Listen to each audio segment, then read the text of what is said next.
Good evening, everybody. So we have this evening our monthly installment of the Matsu Opioid Task Force meeting. I will be facilitating, and also with us is Michael Carson, the co-chair of the task force. And we have three guest speakers this evening. First, we have Carley Mendiola. And Carley is a client navigator and the female housing manager for Matsu Youth Housing, also affectionately known as My House in WASILLA.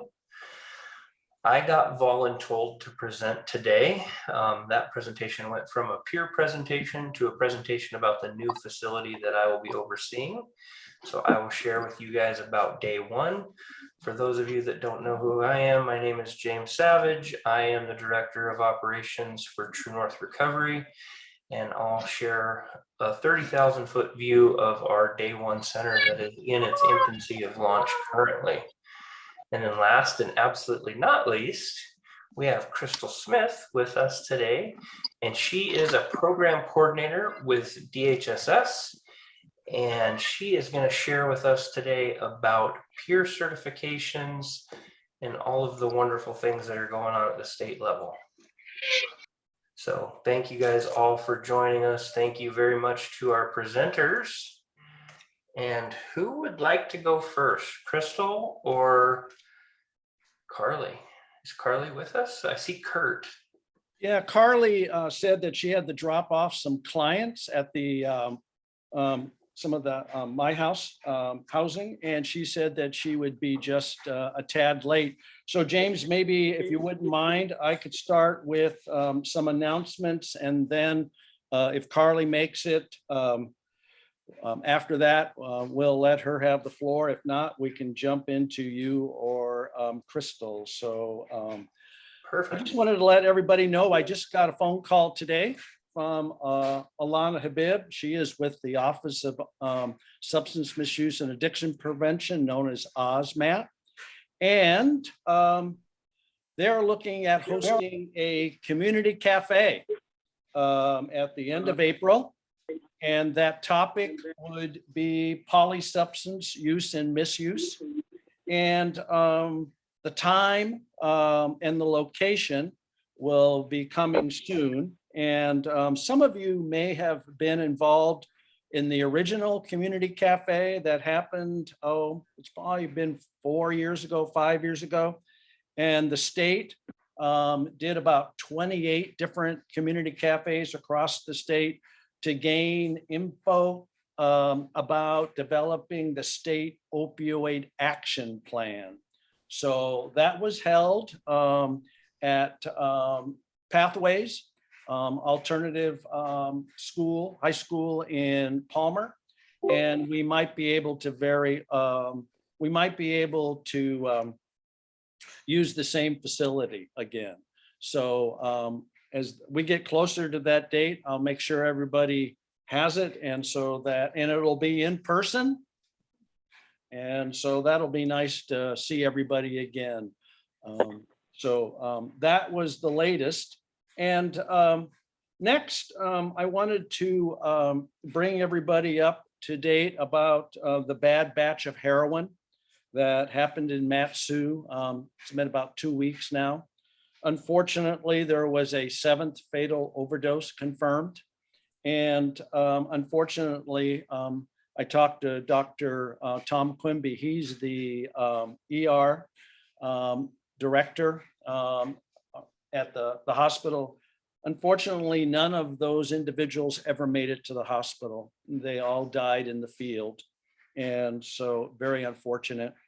And as far as demographics, I was informed by the troopers, the state drug unit, that it was a wide range of ages, young, middle, old, and even older, and both male and female. We might not ever know exactly the ages unless loved ones' parents make that information available. We will not know any of the toxicology results for at least 60 to 90 days. And that's because those results are having to be sent out of state, is because the state lab is just slammed and they don't have enough staff to be able to process that. So all those results will again be sent outside, and it'll be sometime before we hear if that that bad batch could possibly have been contaminated with fentanyl, or it could have been just a super high potency heroin. We don't know, and we won't know until those results come back.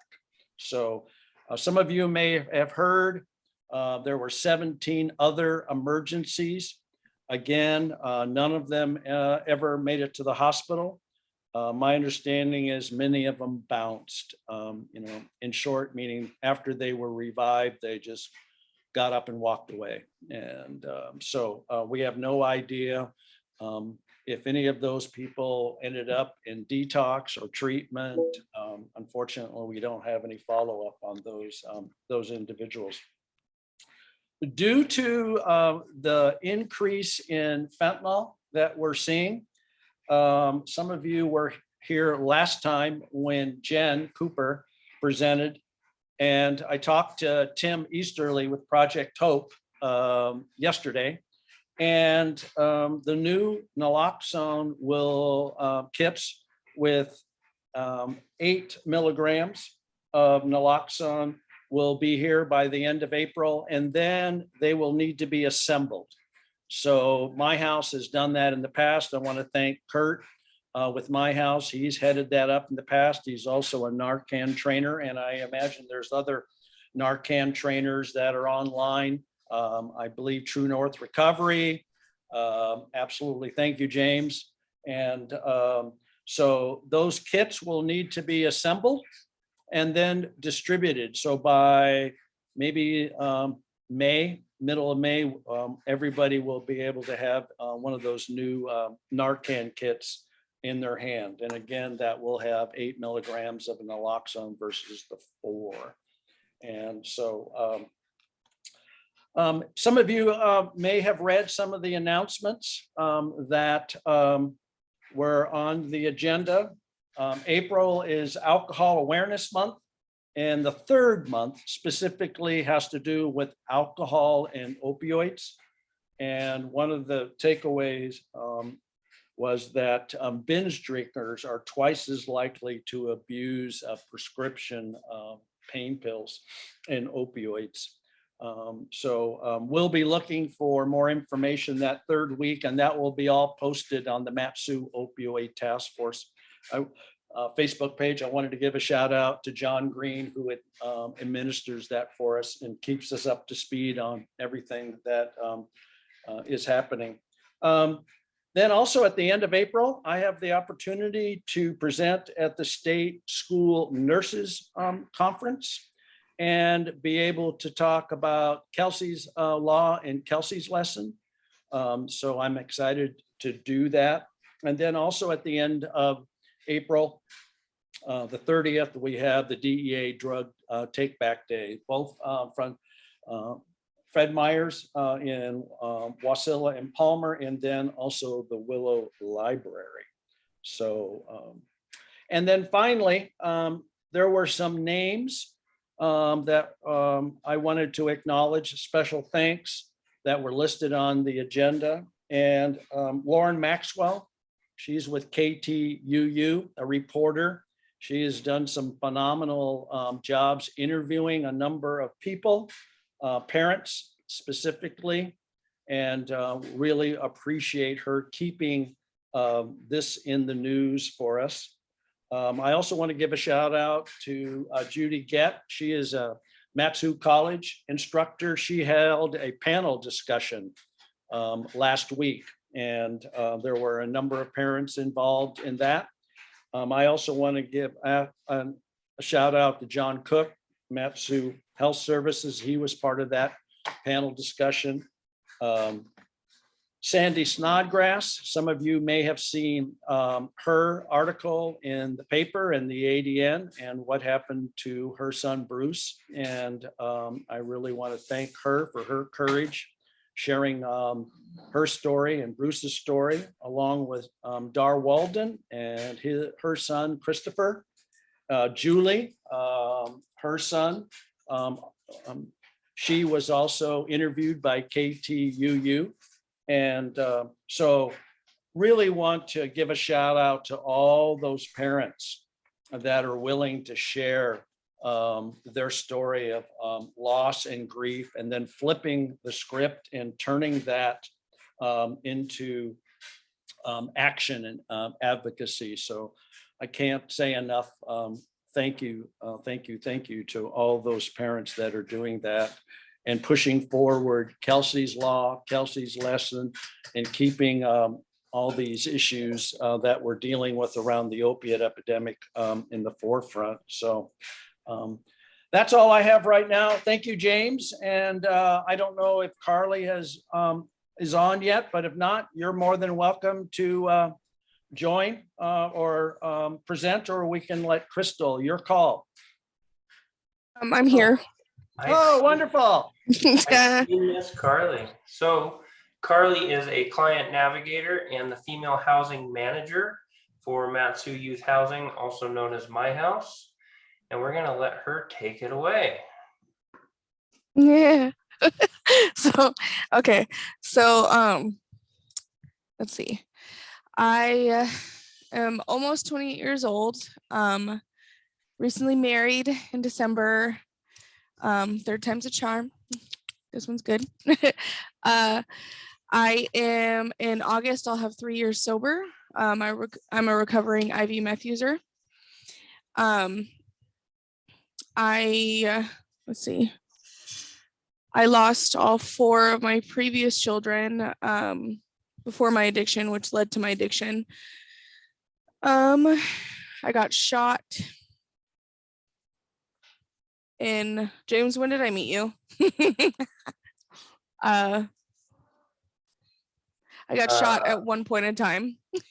I think it was late 2018, early 2019. Yeah. So around that time period, I got shot and my friend was murdered. James is actually the one that did my intake. And then I don't know. I spent a lot of, I didn't grow up in addiction or in that lifestyle by any means. I grew up in my own toxicities, right? Like my mom and I weren't close. Go away. Sorry. So I share a communal office, right? So my Zoom is kind of open, but I grew up in a very toxic household. My dad was probably, and he's not biologically my dad, but he's probably the most sane parent that was in the household. My mom and I did not have a close relationship. I used to mourn that like Gilmore Girl type relationship. I never got that. My twin brother and I have an older sister. She wasn't really around. My twin brother very much was the favorite. So right out the gate, I was very defiant and did not like authority. So from a young age, I was in and out of juvie and just using my anger, you know, which stemmed from hurt and all these things that I learned now, right? But I used anger as an outlet. Well, and then by 16, I moved in with my first husband, but we weren't married at the time, and his family. Ended up graduating high school. I was determined to do that. I was actually 3 months pregnant with my oldest son when I walked. And then I mourned for this, or I longed for this, you know, happy family dynamic, right? The husband, the wife, the, you know, the, just, I don't know what I thought a family should look like, you know?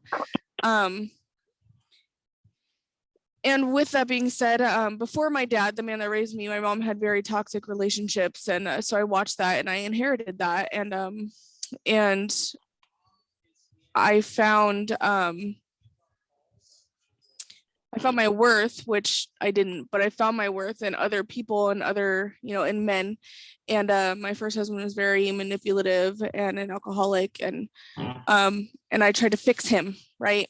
And then that didn't end well. We ended up getting a divorce, and he called OCS, and I fought for a while, for a good long while, and he, after the kids were taken, bounced. I ended up dating another guy who I was trying to save and better help him be a better person, right?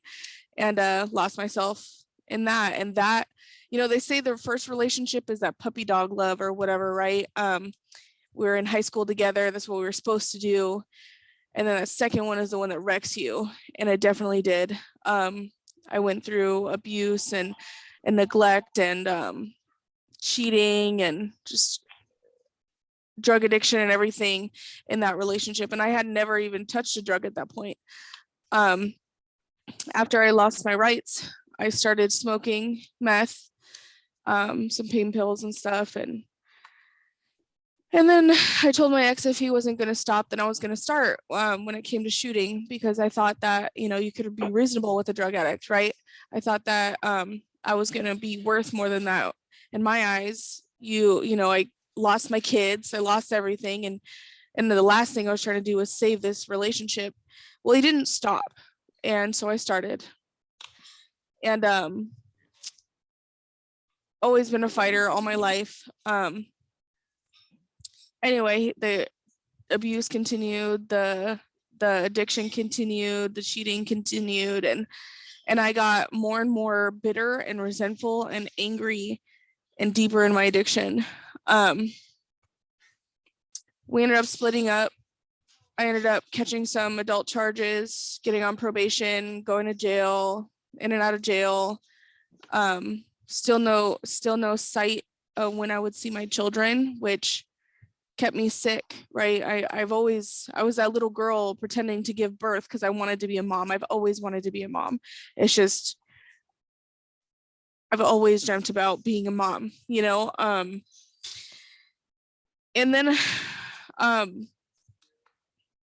after I got shot, I remember crying to my dad and telling him that one day, I still wasn't honest with him. I didn't get honest with him. He moved out of state, so I didn't get honest with him that I was in my addiction until after I got into recovery. He's like, I knew the whole time. What? But I thought I was sneaky. And anyway, I remember having this conversation with him where I was just crying, and I was like, Daddy, I want to make you proud again, because I was the one that was I'm definitely Daddy's girl. And he was just so loving, and I knew I was messing up. Anyway, so I ended up getting shot, and my friend was murdered over in Willowa in a trap house. And I got sober for about 2 weeks while I was healing and stuff. And then I ended up coming back out to the valley, and I knew I wasn't ready to come back out here yet. There was no beds available at Nugent's. There was none at, Valley Oaks. There was none anywhere. And I needed somewhere sober to stay.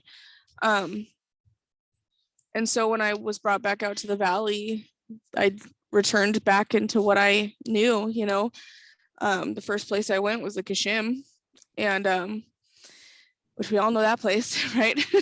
And anyway, I ended up getting in trouble with my PO because I kept going in there and telling him that I was going to test dirty, and thinking that if I told him the truth, then I wouldn't get that bad of a consequence. Well, that only gets you so far. And eventually I ended up getting sober, and then had some sober time, and about 90 days in, I relapsed. And that shame and that guilt and that disappointment within myself, it scarred me worse than getting shot, I feel. And then I ended up getting back into recovery and calling the people that I knew were there, you know. And now I'll have 3 years, and now, you know, with a definitely sober battles involved, right? Like I worked at Chevron, which is not the best place to be when you're sober, but I did it for 9 months, and then I started working here about a year ago, just over a year ago, and I find purpose, you know, in what I do and the people that I help, and between the support and just the love I have in my life nowadays, it's so, oh my gosh. And I'm also almost 8 months pregnant, so there's that. But with all the love and support, like today, I live a happy life, you know, even through the struggles. So, and today I have a stepson, and I'm in my oldest two's lives, and I have an amazing husband who believes in God, which is beautiful. And we're having a baby, and I get to be a mom. Today I get to be a mom to my kids. So there's that.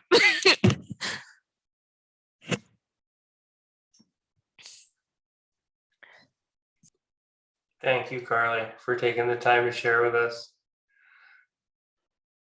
So Carly has shown the most tremendous growth that I have been party to witness doing this work in the last 3 years. It has been a joy to see her grow and start helping other young ladies find a pathway to recovery.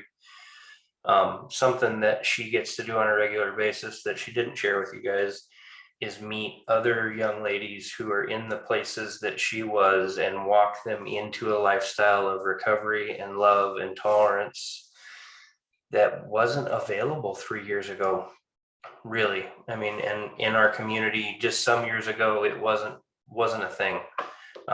It's amazing to see the growth in her, and then the support that she provides to other young ladies and individuals that seek out shelter and help through the organization that she works for. It's really cool to watch. So thank you very much for taking the time, Carly. I appreciate you. So Carly, this is Michael. It's my understanding, I don't want to bust you out in front of everybody, but when was it Jay Dagenhart took you to the hospital and you left a bunch of dope in one of our vehicles? And No, that was Jim Rogers. You mean when he called Lopez on me? Yeah. Oh, no, so it was Jim that took you to the hospital. Yep. Oh. Yep. And they tried to scare me straight because it wasn't enough to really do anything with. And I'm a recovering meth addict. But in that lifestyle, right, this girl did me dirty previously. So when she lost it, I found it. And I was going to get rid of it for what I used, you know, and it just so happened that because I was around not cleanly places, I ended up getting an abscess and almost losing my sight right here. And so that's what I came in here for, is I needed help. I needed to go to the hospital, and I knew where to go for help, right? And so Jim brought me to the hospital, and I had this, oh my gosh, I had this Coleman cooler, like with the wheels, and I had belongings in it, and it happened to have paraphernalia in it, and like maybe $20 worth of heroin. It wasn't much, but it was enough for them to try to scare me straight. And the first time I ever met Lopez, I was like 90 pounds, Sergeant Lopez now. I was like 90 pounds, and he tried to scare me straight. He's like, you know, I could get you for distribution. And I'm all not scared of nothing. I was like, I don't know who you think you are, but that is not a kilo of Coke. That is $20.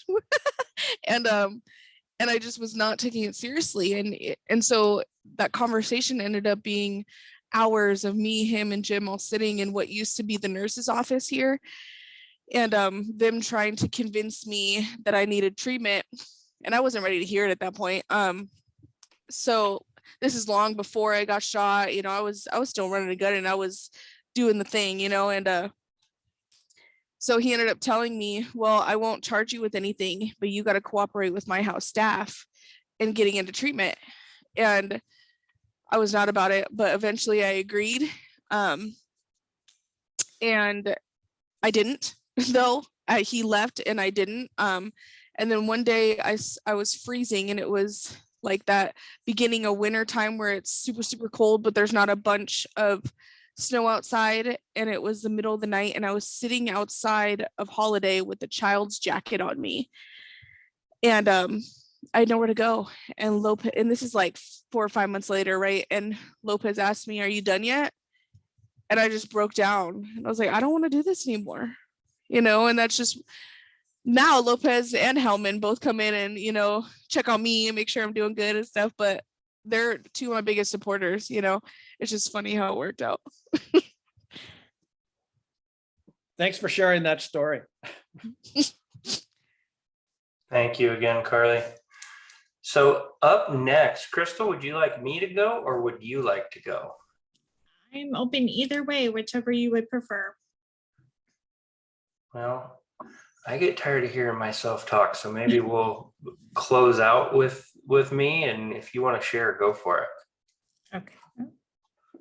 Can you give me the ability to share my screen? Oh, now she's got demands.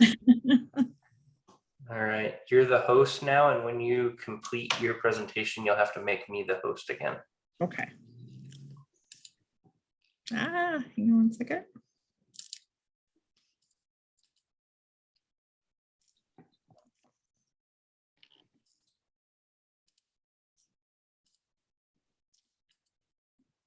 Okay, can everybody see that? Can everybody hear me? Okay, good. Yes, yes, and yes. Perfect. Okay. Well, Carly, that was a wonderful presentation, and I'm like, how do I go after that with certification? But you're just a testimony to what that lived experience means and how important it is to the workforce. So I was asked today to present about the certification. And so I'm going to talk to everybody about peer support, how it began, how to apply for the certification, and the importance of the certification to our profession. So first, how did the certification in peer support get started in Alaska? It really got started in 2011 when there was a big push from key stakeholders throughout the state to incorporate peer support services into the state Medicaid plan. Along with stakeholder influence, the Center for Medicaid and Medicare Services also encouraged states to develop education and training requirements or a certification process for peer support providers. This influenced the division to promote the importance of peer support work and certification within the 1115 waiver. And most importantly, peer support providers working in the field advocated for certification in order to acknowledge their skills and abilities. Additionally, agencies wanted to see a certification in order to provide some assurances of competencies of their existing peer support staff and potential new hires. With all the push in 2017, there was a gathering of a stakeholder group to focus on the development of the peer support workforce. This led to the creation of multiple work groups, including one specifically on peer support certification. Over the next 9 months, this work group created a list of core recommendations for the certification. And in FY 2020, the division contracted with the Alaska Commission for Behavioral Health Certification, also known as ACBHC, to develop the certification. And as of this morning, we have 77 certified peer support specialists. So it's kind of exciting. So the work group wanted to make the certification as accessible as possible. So we studied a lot of different programs across the lower 48, but we have attempted to keep minimal barriers to becoming certified, along with creating multi-level matrix of certification that is based on some of the ACBH's other certification programs. The original stakeholder group had recommended utilizing multiple certification levels to acknowledge the various levels of training, experience, and competencies that peer support providers have, and to create a career ladder for those providers. This is a single general behavioral health peer certification, as opposed to being broken into a variety of different certifications or subspecialties. This certification can be utilized by peers with lived experience with a substance use challenge or a mental health challenge or their family members. It can be used by behavioral health peers with a reentry focus, by youth peers who have lived experience with behavioral health issues or other subspecialties. The competencies and required training address basic knowledge and skills common to all peer support providers, and it's expected that peers will seek out additional training in their area of specialty. We also opted to not have an exam associated with this peer support certification. So we also created a traditional peer support specialist. While the group opted to keep this as a general certification, the advisory board discussed the unique importance of peer support that is geared specifically to the Alaska Native population and chose to identify a separate designation for traditional peer support with largely the same requirements as peer support professionals. The board felt that there was a need to highlight the traditional peer support certification as it was relevant that Alaska Natives in recovery from behavioral health issues who provide support primarily to other Alaska Natives utilizing traditional cultural interactions. So they created the traditional peer support professional, which is also multi-tiered, just like the peer support professionals. And we've recently added a new requirement that is the cultural aspects in Native wellness and recovery training by RADAC. And that will now be a requirement. And if you're already certified as a traditional peer support, you will have to have that training upon your recertification. So now I'm going to switch gears a little and start addressing how to apply for certification. The best way to start on getting certified is to familiarize yourself with the ACBH website. Under peer support certification on the website, you will see sections on forms, frequently asked questions, and the manual. And the manual is very helpful. So I strongly recommend that you go through the manual. It takes you step by step. It also includes a list of trainings. Most of the certifications require the 35.7 or 37.5 hour core training, unless you're grandfathering in. And this is held at, the contract is held through Alaska Behavioral Health. This training is free, but there are other free approved core trainings throughout the state by other providers. It also lists other approved trainings needed for certification. If you're applying for the traditional peer support, there's an additional training like I discussed just a moment ago. This is a multi-level certification, so you want to check out the matrix formula that's listed on the website. And the matrix are very easy to understand. There's one for a non-degree track and a degree track. So you want to make sure you check out the right one. If you're not sure about what degree or what track you should be on or what you qualify under the matrix, reach out to the commission or to the certification staff. They will help you. There's a lot of different forms on there. And like I said, go to the manual first and it will take you step by step through the process. And grandparenting information is also listed on there. So some trainings and experience can be used in lieu of the core requirements by grandparenting into the certification.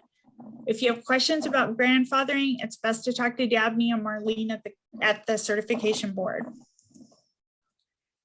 So one of the main parts of applying for certification is making sure you have a complete packet to submit for review. That's the biggest holdup in the certification process. So here are some things to keep in mind. There are a minimum set of requirements for each level of peer support certification. One of the main requirements for most of the levels, yet again, is the 37.5 hour intro to peer support training by a DBH approved trainer. You will also need within the last 2 years an additional 3 hours of ethics training, 3 hours of confidentiality, and 6 hours of infectious disease HIV/AIDS training. All certifications will need training logs and training certificates. And while I've highlighted the training requirements, it depends upon the application level and if you're non-degree track or degree track. So really familiarize yourself with the appropriate matrix.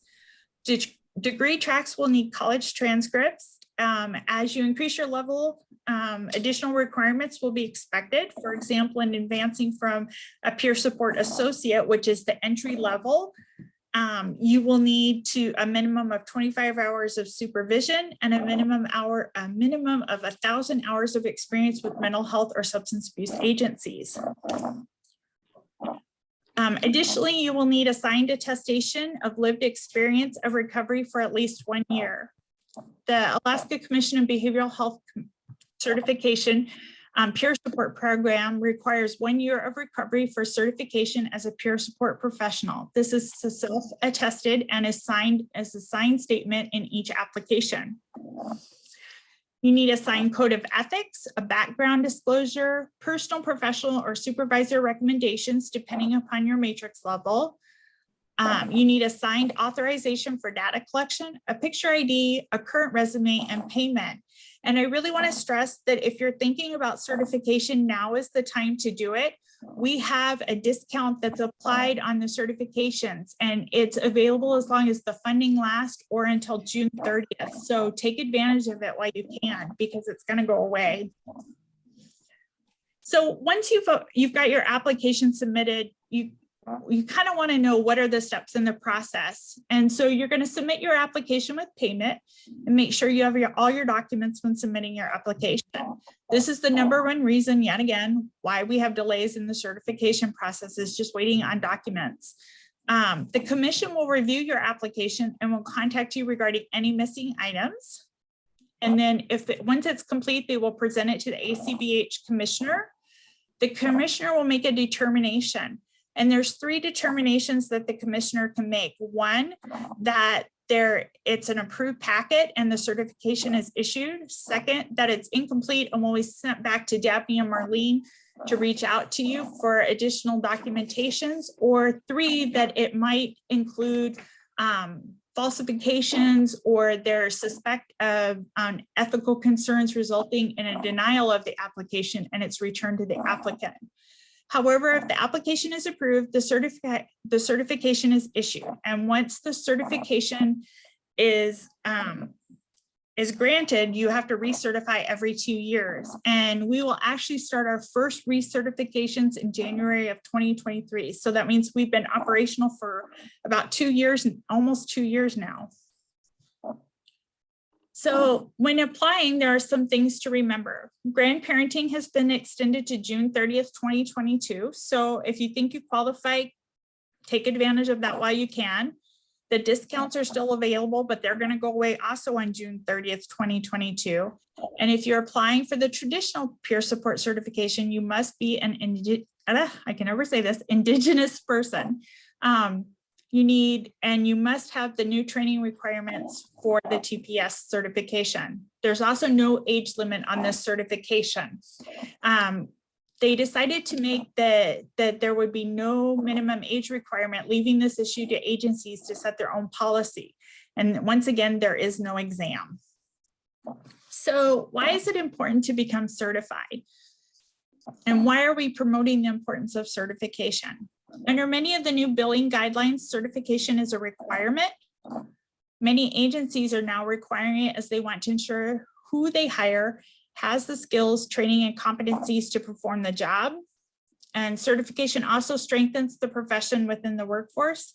And above all else, it gives credit where credit is due. The certification acknowledges that lived experience, the recovery skills, the training, and the experiences acquired to be a peer professional. So finally, if you have any questions, reach out to the commission. If you have questions, they're there to help. They can help you with forms, the matrix, identifying what you should apply for, and other questions you may have. I got a question the other day from someone, and they thought they only qualified for a peer support associate. And then once we got the certification staff involved, they actually qualified for a peer support 3. So definitely take advantage of their help, and they're available. So I wanted to thank you for listening to me about certification. And on one last note, I wanted to let you all know that there's going to be a peer support conference. It's the Building Bridges Conference. It will be June 14th through the 16th. It will be half days. And we already have Pat Deegan and Shaku Matthias locked in as some keynote presenters. Plus, we are trying to get some speakers on peer respites, on youth and family peer support, reentry, and recovery housing. So it should be a very well-rounded peer support conference, and we hope you will all attend. If you don't receive normal notifications about peer support work, you can email me and I'll put that in the chat, and I will get you on the list so that you will be notified when more information about the conference becomes available. So that's my presentation. Thank you. Thank you, Crystal. Now, All right. Does anybody have any questions for Crystal before we get into the next presentation? Please feel free to unmute yourself and speak up, or write them in the chat, and myself or Michael can pose the question if you have any questions regarding certification. Some key takeaways, guys: that grandfather application is still available until June 30th, as is the discount. So now is the time. Thank you, Crystal. This is Michael. Could you tell me about the background disclosure? I mentioned this in an email question, and you said it was maybe out of your wheelhouse or out of your lane, and maybe you have a resource for that somebody might have some criminal record, and they are maybe trying to navigate that, trying to, for a variance. So can you talk anything about what maybe criminal record would maybe exclude you completely? As far as like somebody on parole or probation, are those some answers that you have, or do you have someone that you could put in the chat and someone could ask those questions to that individual?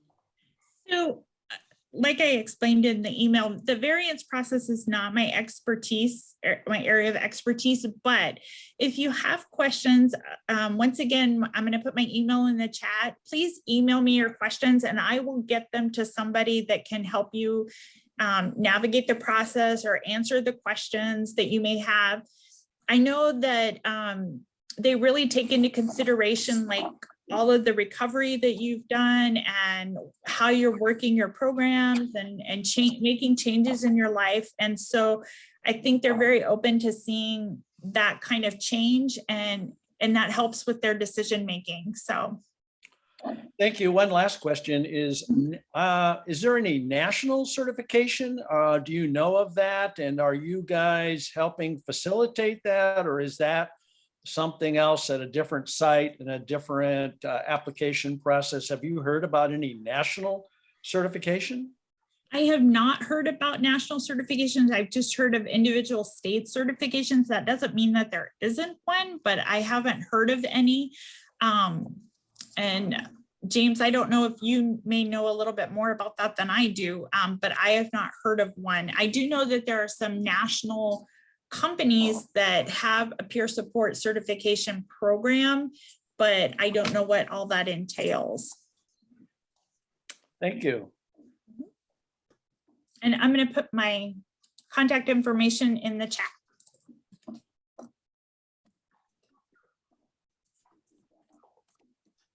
So there is a national peer certification.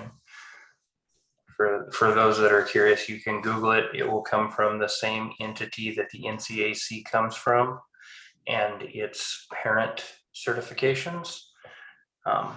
There is a nationally accredited peer program already in place that is SAMHSA approved.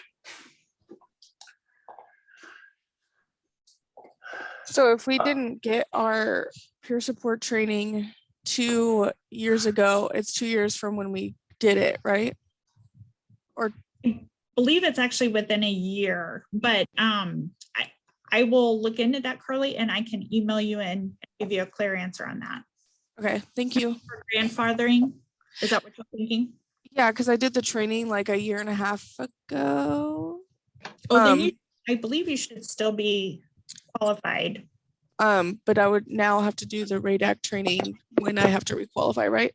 If you're a traditional peer support, you would have to, but if you're not a traditional peer support, if you're just a regular, just the peer support, not the peer support, you don't have to have that training. It's an okay, cool training, and you're allowed to, anybody can take it. But for a traditional peer support, you will need to have that training. All right. Thank you very much, Crystal. And I'm not sure how to make you a host again. If you click on the top right corner of my picture, there'll be 3 little dots, and you'll click those 3 dots and select make host. Gotcha. All right. Thank you. Thank you. Thank you, Crystal. Thank you, Michael. All right, guys. Well, initially, when Michael asked me to speak, I was also going to share about peer work in Alaska.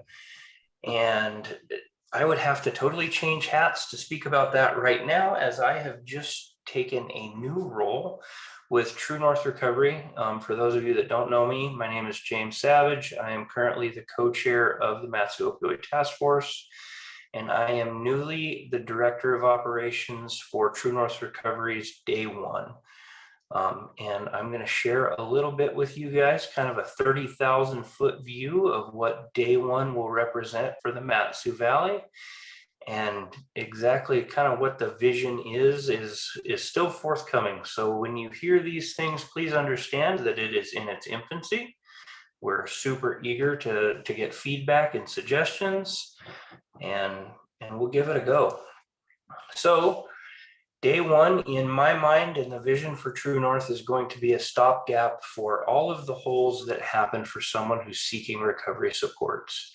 We know that when somebody reaches out for treatment, when they reach out for help, when they say, I'm done, that the window for that help needs to be small, right? We have a short window of time when that person is going to be accepting of those supports. We want Day 1 to be that bridge. We want it to be an opportunity to walk somebody in the front door and say, we don't know what you need, but we love you. You're one of us, and we want to ensure that you have the things that you need. Let's figure out what that is together. So as it stands now, Day 1's first phase is going to look like all of True North's assessment capacity will be operational out of this facility. The Lazarus Collaborative will be operational out of this facility.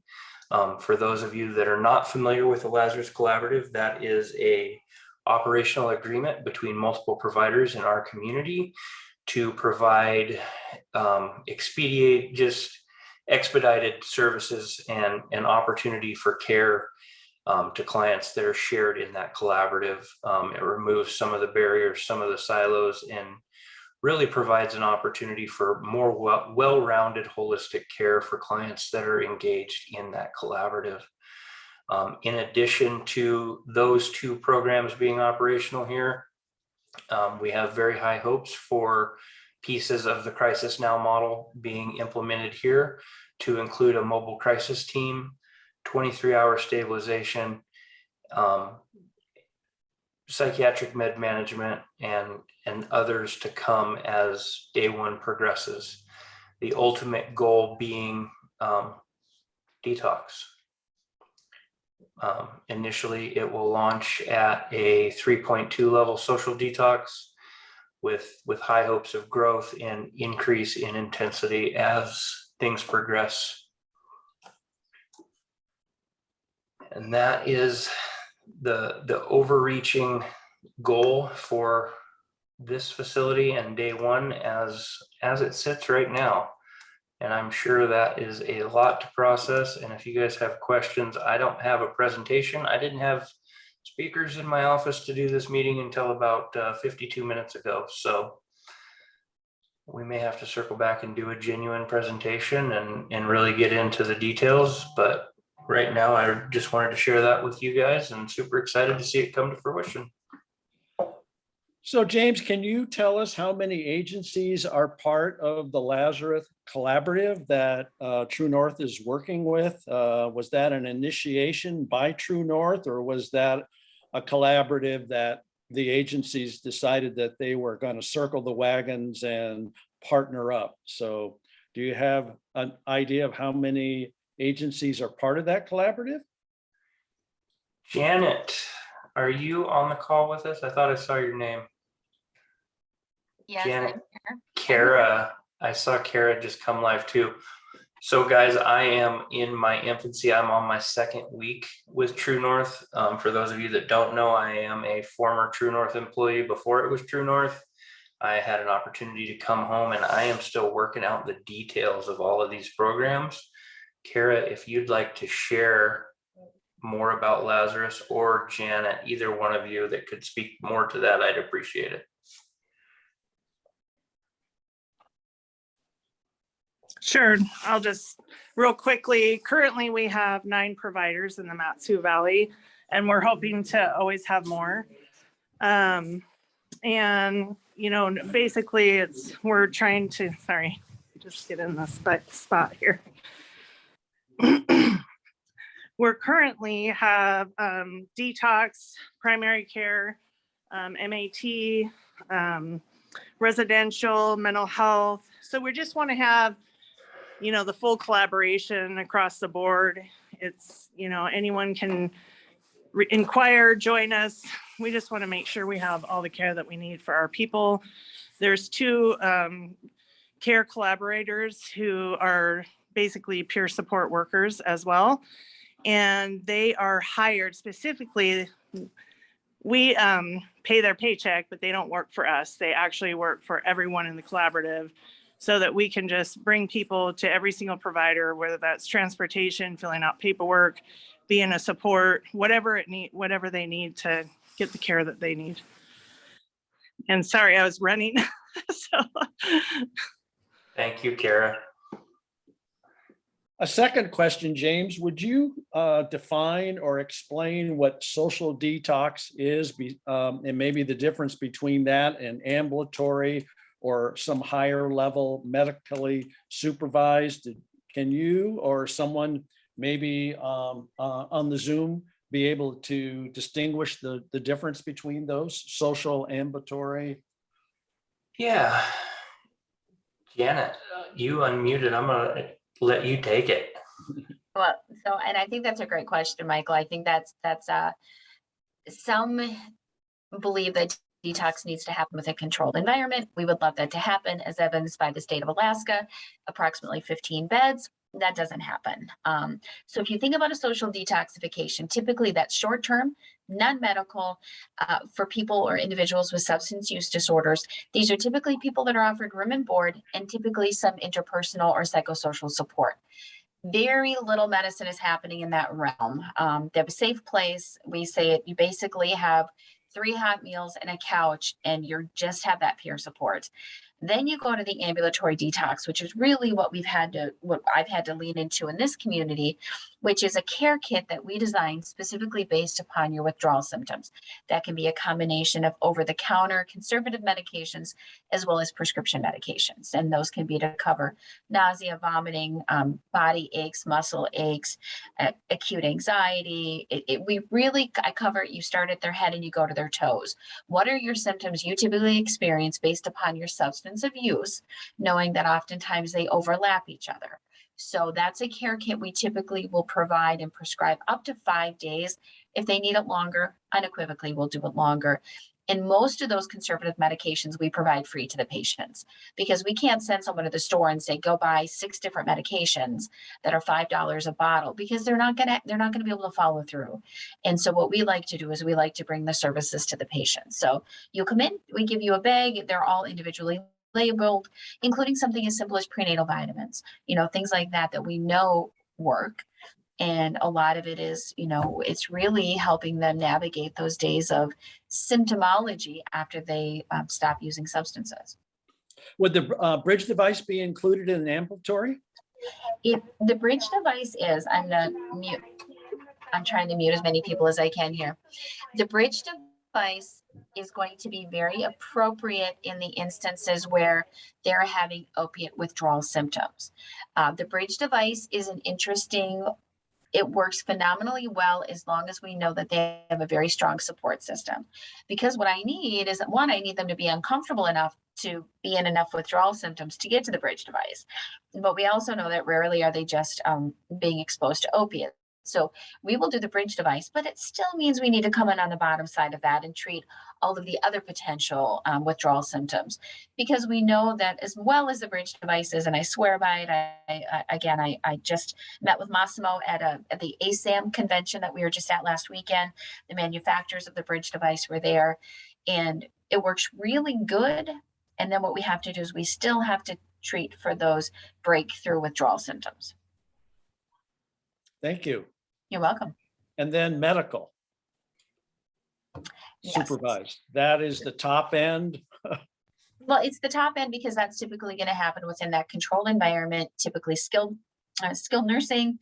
You've got trained TMAs or trained medical assistants really doing that global oversight. Those are going to be, that's going to be your alcohol detox who has severe risk of DTs or seizure disorders, those ones that are not safe to navigate that in the community. Typically, will I need someone to go into detox for opiates? No, because we can usually manage that on an ambulatory process if we're aggressive. The thing is so oftentimes we have to be aggressive. Thank you, Janet, for that explanation. That really helps, I believe. And does anybody have any questions for Janet? More specific questions on social, ambulatory, and medical? Anybody? Thank you, Kara and Janet, for fielding those questions. Anybody have any questions about day one? So when are you launching, or have you launched, or where are you in the process? Is it, progress, not perfection, right? It is absolutely progress. We're making wonderful progress. We've got a contractor doing some renovations as we speak. And as soon as those are nearing completion, we'll do a large scale announcement so everybody knows that a bunch of our services will be relocating and that we are open for business. So as of right now, I do not have a launch date. I didn't have an office that was operational until about 5 minutes before this meeting. So. And James, on a completely different note, please know that Sadie and I will support you in every aspect of keeping our patients healthy and well. I think the key is treating them with respect on the front end, because they need to know that they're going to be that they're going to be okay. And that Sadie and I are on speed dial for you. So whatever you need from us outside of the Lazarus 2 project, which I love, please know that we will always support every mission within our community. And so our commitment remains even more intensified now for the services you're providing. Thank you, Janet. You're You may welcome. regret that after the 155th phone call, but that's okay. I have no regrets. So I have no regrets, and I never have and never will. So remember, we are here to service our communities with you. Thank you. James, I have a question. At this point in the Matsu Valley, since you're working on getting day one up and rolling, and I had emailed you about this, but if we come into contact with someone who is in that window of wanting to stop using and needs support, treatment, sober living, is there like a centralized number or person that they can call to get hooked up with services, or do you just kind of have to go from one to another? So one of the things that the Lazarus Collaborative has done really well is help us centralize a lot of those services that have the capacity and capability to respond in a timely fashion. I don't want to say immediately, because a lot of times that's just not realistic, but they can respond in a more timely fashion. What we do have in place currently is TNR does have the Hope line. That number is operational for folks that are seeking support. That phone number is 982-HOPE. If you have somebody outside of the Matsu Valley, Cook Inlet Tribal Council also operates a helpline that is very similar. That phone number is 802-0043. Either one of those phone numbers that reaches a peer professional, that's going to be somebody with lived experience that can help navigate that individual to the very best next choice. Obviously the TNR phone number is going to be connection to the Lazarus Collaborative. And if that is a weekday phone call, those services can start almost instantaneously. Amity, another resource from the 30-foot level is treatmentconnection.com, which you can assist someone to navigate, where it's a pretty simple form. And you just answer a couple questions about the substance misuse or abuse, how far a person is willing to travel, and it will give you some of the providers within a range of 10 miles, 20 miles, 50 miles, 100 miles. And then there are obviously phone numbers connected to those providers. But again, that is something that a person has to show some initiative, or having someone like you possibly help them navigate that. So I really appreciate you helping assist people if they are looking for help, especially as James mentioned, when that window opens up or the door opens up, you got to jump in, and there's no time to waste. So I really appreciate what you're doing for those individuals out there that need help. Mike, will you tell me the name of that website again? I didn't. Yeah, it's treatmentconnection.com. It's listed on the Matsu Opioid Task Force Facebook page. And also, Amity, there is a resource list right at the top. If you go to Matsu Opioid Facebook page, it has a listing of all the individual providers. But what is unique about treatmentconnection.com is that there's a mileage range on how far the person is willing to travel. Might happen is they might not have anything available, and then you can just go to the next closest place. So, and then also providers, if that person ends up with a provider and they don't have a bed available, the provider can use open beds, which is provider to provider. But treatmentconnection.com is for individuals that they can navigate themselves, or with assistance from someone like you. Thank you. Absolutely. Thank you. All right. I promise that the next time I present on day one, there'll be some sort of almost as good as Crystal's PowerPoint presentation and pictures. Yeah, and then you can also maybe tell us about, besides day one, about the mobile crisis team and that launch, and all the different components of what day one is going to look like. So that's pretty exciting. Yes, it is. All right, guys. So that concludes all of our presentations for this evening. If anybody has anything they'd like to share or any more questions, now is the time. I just wanted to remind everybody about the opportunity at the end of the month to be able to meet in person. And that is going to be a community cafe sponsored by OSMAT, Office of Substance Misuse and Addiction Prevention. The location and time, I will make that available.